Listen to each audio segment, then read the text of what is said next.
Vocês sabem que o Lukács se esforça em compreender a história da Alemanha. E nessa compreensão da história alemã, ele abre, particularmente o primeiro capítulo, assim, nas primeiras palavras, e ele extrai do próprio Marx, né, a expressão da miséria alemã, ele extrai essa ideia de que o capital, ele se universaliza por formas particulares. Veja, eu não estou falando do conceito de particularidade, estou falando das formas particulares como as nações que rumaram para o capital, para a estrutura capitalista, como que elas se formaram enquanto uma nação-estado burguesa. E, obviamente, este homem fará um esforço muito grande, porque ele busca compreender um tracejado do segundo Schelling até chegar a Rosenberg e Hitler, para mostrar que o irracionalismo, desde esta parte do mundo, veja, um companheiro, pelo menos ilustrado como Hegel, o Schelling, né, que se é apropriado pelo Estado prussiano como uma forma oportunista, diga-se de passagem, uma forma reacionária, né, e o Lukács faz uma história desse movimento e, obviamente, passa por personalidades que são adoradas, né? Por exemplo, eu citaria aqui Nietzsche, nessa própria faculdade, citaria, por exemplo, Max Weber. E o Lukács é um dos primeiros a fazer uma crítica ao Weber e mostrar que Weber contempla uma ideologia de guerra.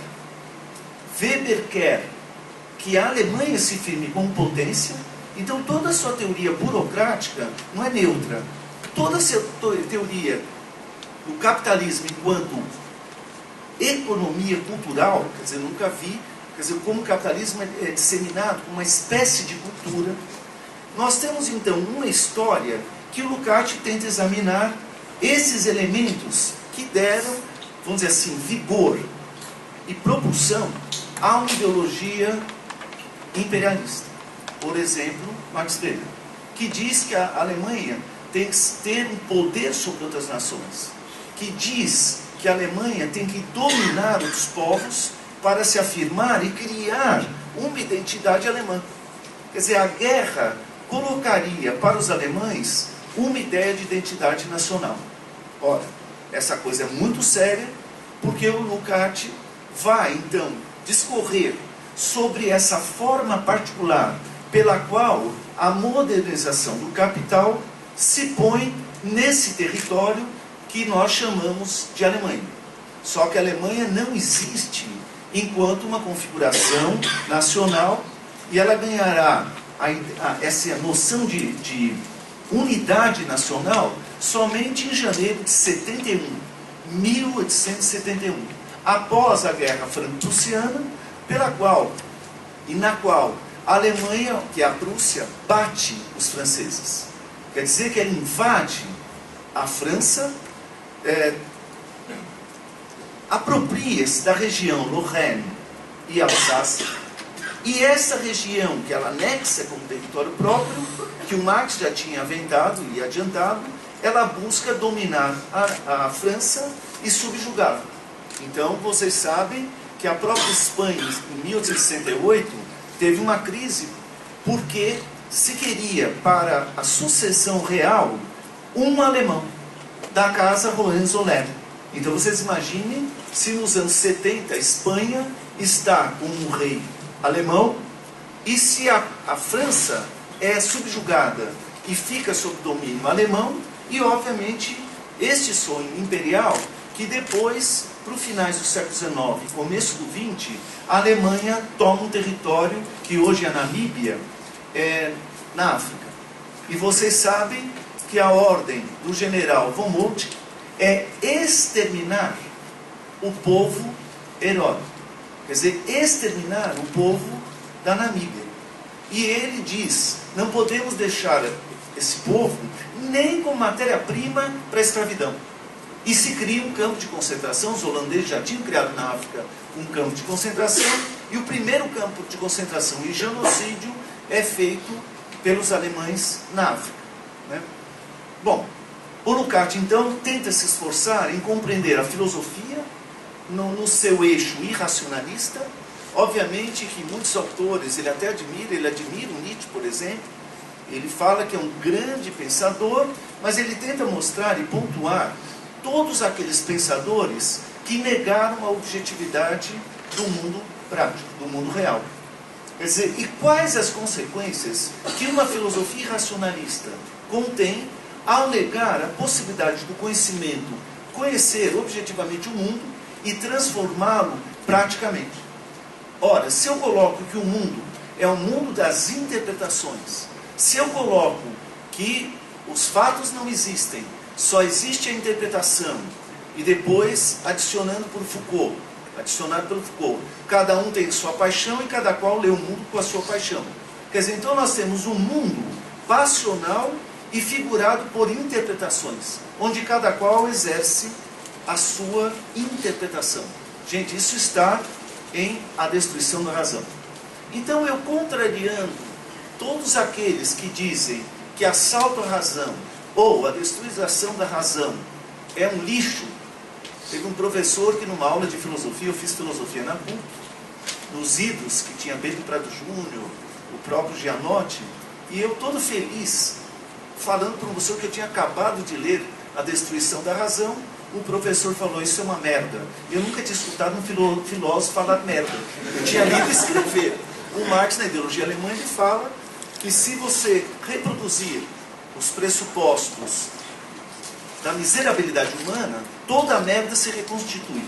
E eu achava que o Marx usaria esse termo, né, que é a merda, que é a desigualdade social, a fome, a miséria, etc.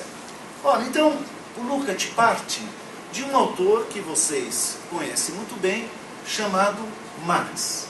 E Marx, quando vai para Paris, em 1844, e ele, que o Hugin iria montar aqueles anais franco-alemães, e acaba não indo, contrariado com a própria postura do Marx e de outros, e o Marx acaba, vamos dizer assim, tendo aquele seu rigor e energia, pelo qual ele, entrando como aquele cara que não queria nada, de repente era o cara que as pessoas chamavam para fazer alguma coisa, principalmente escrever. E não é à toa que quando a Lívia fez a tese doutoral sobre isso, né, sobre a nova Gazeta Renana, mas na Gazeta Renana, não é à toa que ele se transforma em diretor, com toda a postura para a burguesia liberal prussiana, portanto, daquela Alemanha que ainda não existe.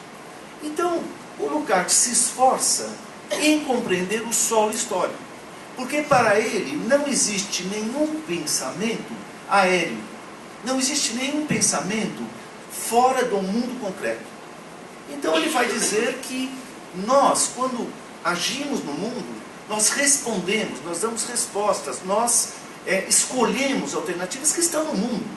Então essas escolhas não são escolhas meramente escolhidas por nós, são dados possíveis pelos quais a atividade humana pode escolher isto ou aquilo, né? Veja, mesmo na impossibilidade de sair de um campo de concentração do nazismo, teve um alemão, teve um trotskista muito famoso, aos 17 anos, que o soldado que cuida da casa é da mesma cidade que a tia dele. E falou, meu, escapa por aqui. Quer dizer, é uma coisa improvável, mas é uma possibilidade aberta pelas possibilidades alternativas históricas que são mutáveis.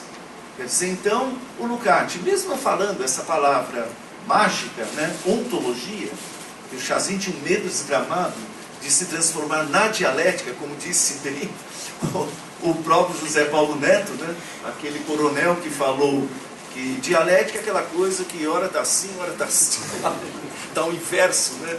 Quer dizer, e a esquerda às vezes fala, puta, teve um golpe, isto é dialético.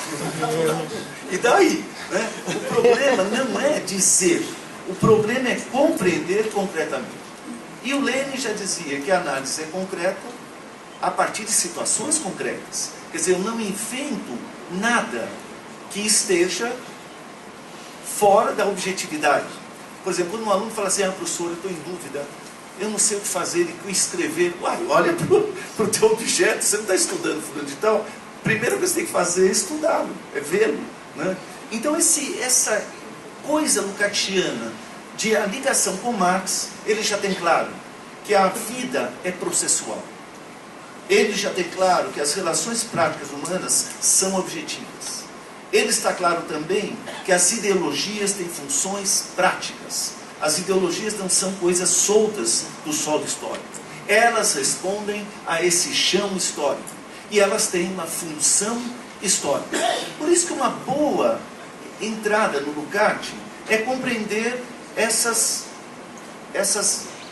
dados que ele põe. Primeiro, crítica imanente do mundo. Segundo, as circunstâncias que esse mundo foi produzido, seja ideal ou material. A função que ele exerce na processualidade. E, obviamente, eu não parto do nada. Eu tenho que partir do mundo existente, inclusive, daquele pensamento que abre possibilidades. E também os interlocutores. Quer dizer, na vida social, eu tenho que buscar a dinâmica social. Eu tenho que buscar que as coisas são incompletas. Lembre-se que uma determinação ontológica é a carência, o padecimento. Nós somos seres que padecemos. A começar pela respiração pela qual este ar está sendo sugado por mim. Mas, cientificamente, aspirado. Ô Macario, vai me corrigir agora, hein? É expirado ou aspirado? Aspirado por mim. Isso significa que o Lukács, então, vai se embrenhar na história. Então, não vou falar, aqui daria uma briga e um duelo bom com os nossos filósofos lukácianos sobre cada passagem escrita nesta obra, A Destruição da Razão.